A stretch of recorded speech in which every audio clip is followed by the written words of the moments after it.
ससा दिसतोय हा बघा वर कान केलं ससा दिसतोय ना हे बघा डोळे कसे नितळे त्याचे बघा ना आता बघ ह्याला 8 दिवसात कसं कळायला आणि गाई पण किती सावध आहे बघा ना तुम्ही ते डोळे बघा लय चालाक गाई 5 किलोमीटर पळून गेली बैलाकडे नेली त्यावेळी 10 जणांनी ओढली तर ऐकली नाही याला ती पाया घेऊन पळून गेली मग? खतरनाक आहे. आता वय कधी आहे आधीचं शेज आता वय कसं काय एवढं नाही म्हणजे आता हे दुसऱ्या तर तरी चार 2 विद्या झाली ना म्हणजे हे 24 महिने हा. आणि एक पहिल्यांदा लागली तेव्हा किती महिन्याची होती किती वर्षाची होती आदत मध्येच ती राहिली म्हणजे 2 वर्षात 2 वर्ष बापरे म्हणजे तिची आई आहे ती किती दूध देत असेल हिच्यापूरच्या कालवडी त्या मालकाकडे होत्या ना हा. अजून.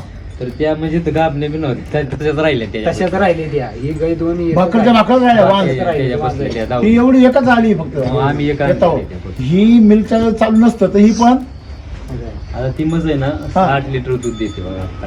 काय काय 8 लिटर दूध देते ही हा म्हणजे सकाळी किती सकाळ 8 आणि संध्याकाळ तुम्ही आज 16 म्हणा ना हा, 16 लिटर त्यात बी लागते बस 60-62 रुपये दर मिळतो तिला फॅट किती लागती म्हणजे 8.9 असे लागते. लय वेळा मिशन बंद पडली काय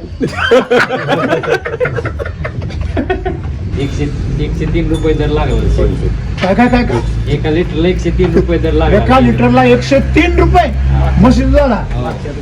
किती फॅट लागली तेव्हा 11 पॉईंट काय तर लागले किती दिवस लागले होते अशी 2 महिने लागले एवढी कंटिन्यू तुम्हाला काय वाटतं बा मिल्क चार्जरची ताकद काय आहे जर नसतं तर ना ही गाई दूध दिलं नसतं देशी गाई दूध देत नाही त्या वासरावरती चमक काय बघा ना तुम्ही ते असं वाटत नाही हो ते हरणासारखे डोळे आहे त्याचे नुसते हा चप्पल किती आहे आता तिची याच्या आधी 4 जणांनी मागितलं सकाळी बंगलावाला निखिल पप्पा आहेत ना त्यांनी सकाळी सांगितले हा मला काय बी झाले तर कालवडते तुझी पाहिजे आता मला लोकांना गावठी जनावर नको आहे आणि तुमच्या गावठी जनावराला मागणीच मागणी आहे.